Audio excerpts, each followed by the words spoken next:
How's it going, my absolute G's?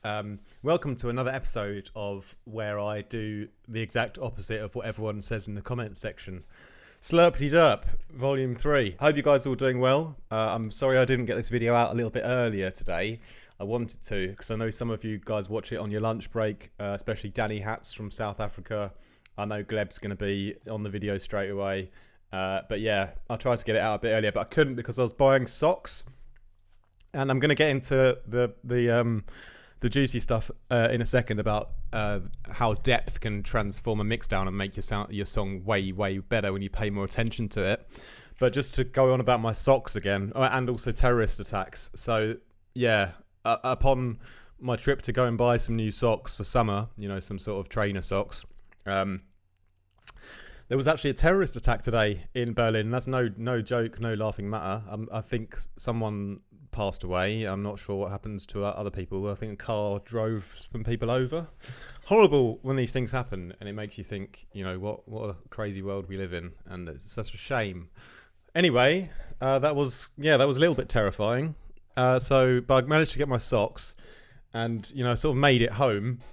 And I was like, yeah, come on, I'm going to get back on with my life, and I'm going to record a video straight away, put the kettle on, make a cup of tea. Sorry, this intro's going on a bit. Made my tea. I was like, yeah, I know I've got milk in the fridge. I had a coffee earlier. I opened my fridge and there was no milk in there. And I was like, this day is just getting so much worse. And yeah, essentially what I had to do was leave the tea sort of black and quickly run to the shop to get some milk. So that made this video delay even longer. So really sorry about that. Anyway, here's a little loop.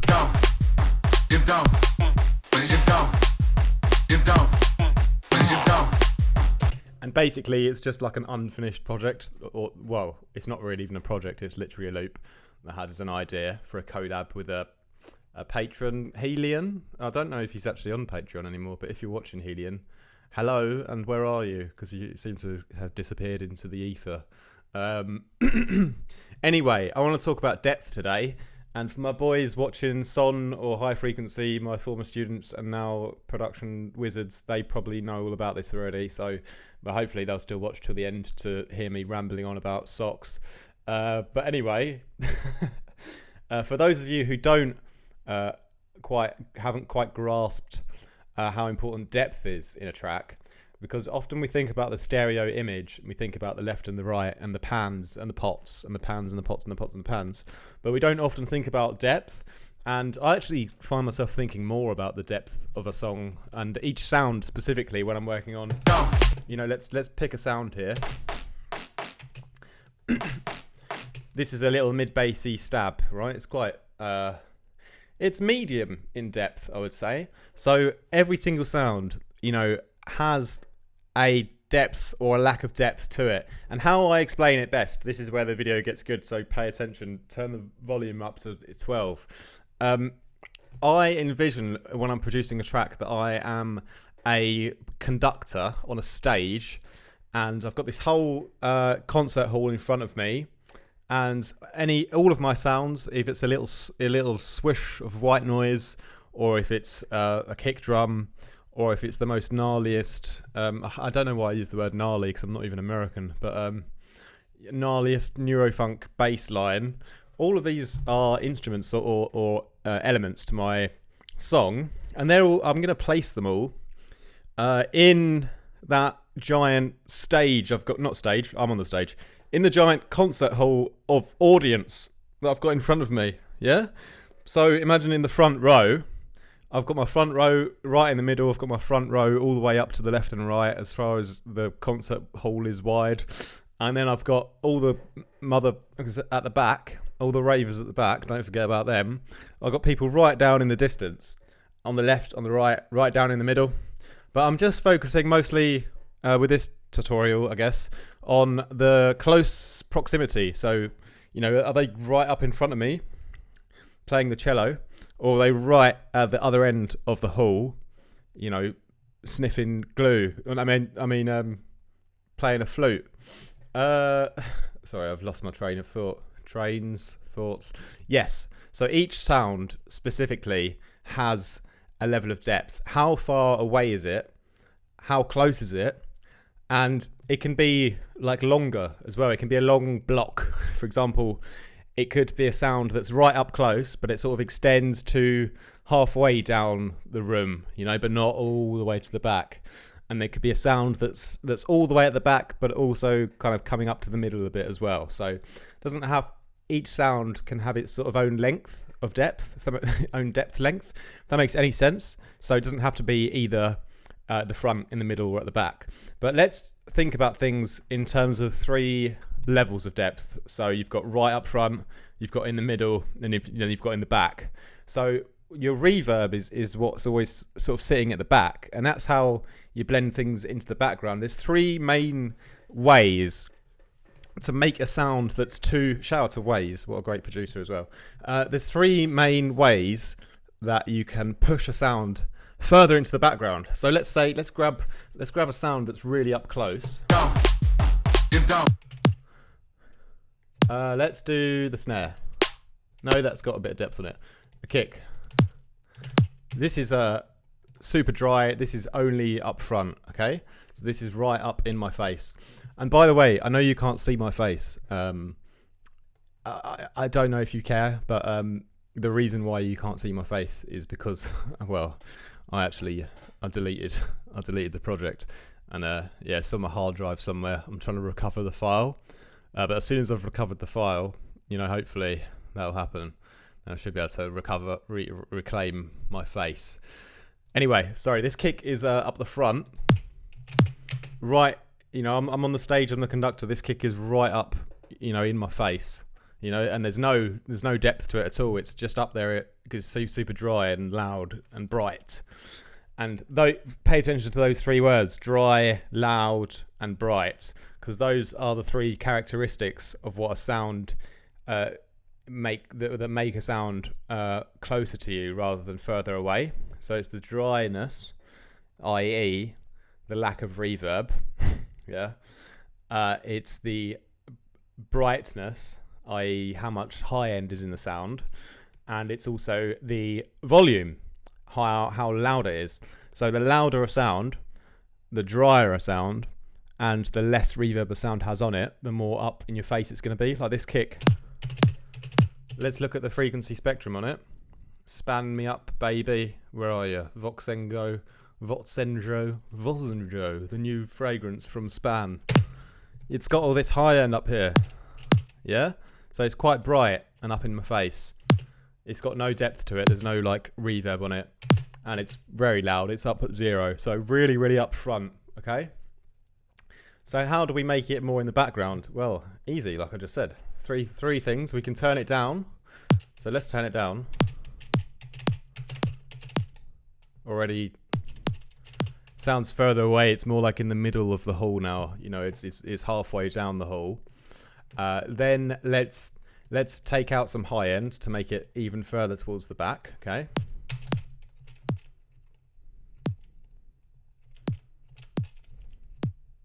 Let's do a lot more. Okay. Even more in the distance now. And now let's add on a juicy reverb. Let's just put on a Logic reverb, Chroma Verb. And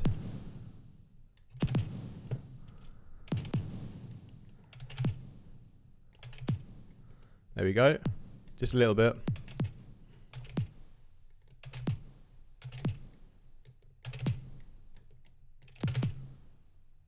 Further in the distance, right at the back of the room now.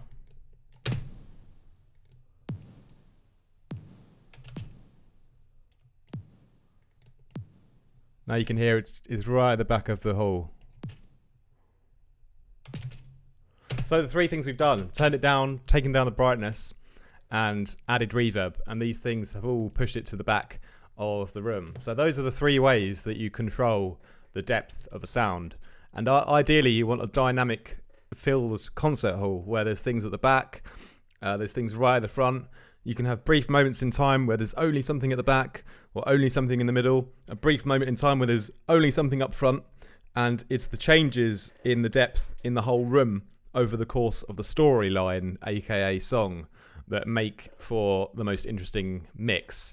And having also at the same time as the whole dynamic of the song is changing with its level of depth, each specific sound as well, has its own level of depth, and that's something that you have to decide yourself for each sound. So in my case, with this drum and bass, I'm going to keep my kick super up front and nice and personal. So it's going to be right up there. Ooh, it's a bit loud. Okay. So I've got my kick right up there. My snare, it's a little bit further back, a bit more depth on it here. You can hear I've already got sort of a little tail, a little splash of reverb on.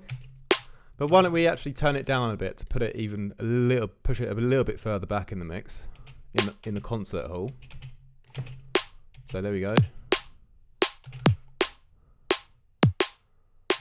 So my kick is just slightly more up front and a little bit more powerful there.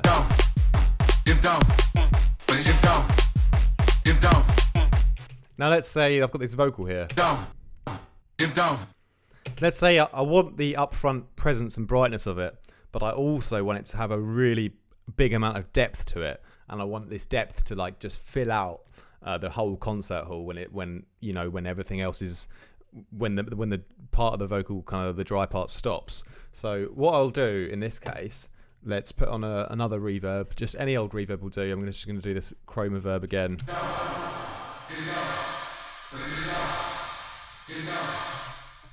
I'm going to bounce out a nice loud juicy 100% mixed version of the reverb, and then let's turn that way down to put it further in the back of the room. More, it's still, I'm sorry, I haven't turned off the main one yet, that's why. Okay, there we go. So even sort of -20 or -30, still audible, but really at the back of the room.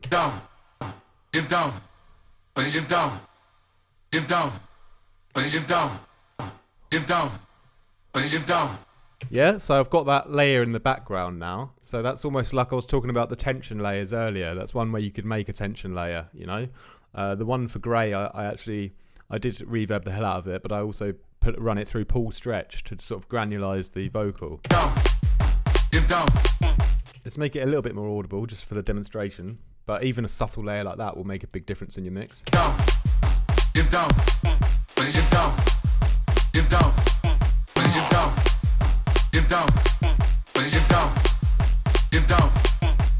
And I find also it's really cool to, when you're choosing which sounds to give depth to, choose the ones that are the most interesting or specifically unique to that song. For example, the vocal or an interesting instrument or lead, So I'm doing it for the vocal on this track because it's the most sort of has the most character and obvious difference to all the rest of the sounds, And so it's more unique on it as a vocal. So one more thing we could just finally do before I stop rambling here is to just give this a little bit more of a dynamic flavour. So I'm just going to simply sidechain it to my kick. I've got a LFO tool set up here already, and my kick doesn't actually hit there, so I don't know what's going on with that. I think it's, maybe it's only,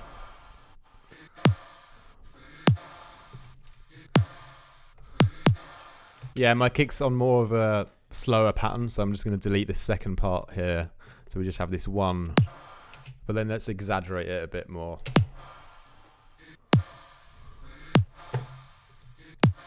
Oh, this kick pattern's really annoying. It's not actually that that simple.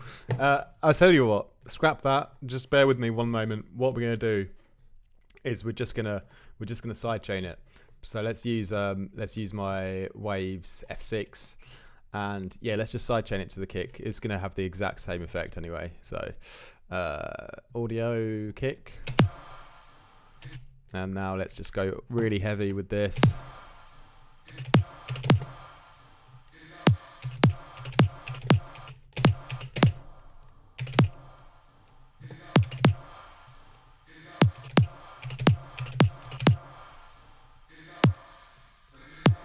Maybe I can do a shelf, is that possible? Yeah, there we go.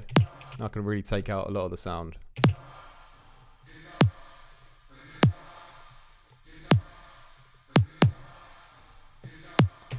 Maybe I want to copy that over. Yeah, just for the purposes of this demo, because I'd normally use the LFO tool and redraw it or something, but I've put 3 sidechains on just to amplify the sidechain effect times 3, but that's got the result I wanted, so who cares? I'm happy with that.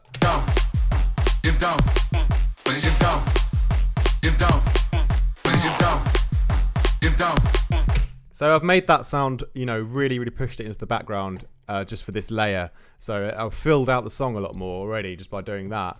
And then there's probably another couple of extra sounds I could go ahead and, this bass here is quite dry and in the foreground. I could maybe push that just very, very slightly into the background. So we'll just add like a little tail to it to just give it a little bit more depth. Just a short little tail here, nice and sweet. Really, really low in the mix though. But it's got a bit more depth on it now.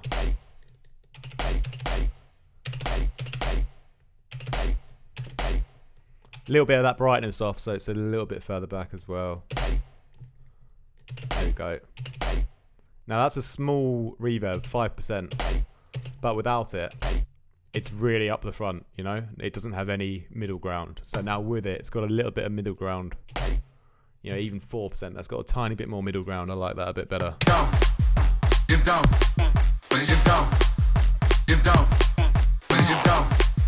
And one last thing before we go, this lovely little Nero kind of sound here. Oh, by the way, I'm doing like a sample pack at the moment as well, so hopefully I'll have that ready like in a week or two, latest. Maybe some Vital presets on the way as well. Well, actually, definitely some new Vital presets on the way. New song coming as well. I'm going to sort of maybe release everything at once when it's all done. But yeah, stay tuned for that. Anyway, yeah, let's give this guy just a little bit of... I can't like that already. Yeah.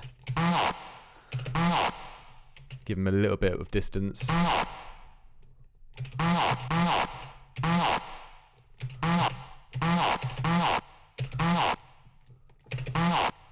you go. I think it's a little bit sort of needs to be faded off a bit there. It sort of clicks a little bit at the end, but after that I think it's perfect. There we go.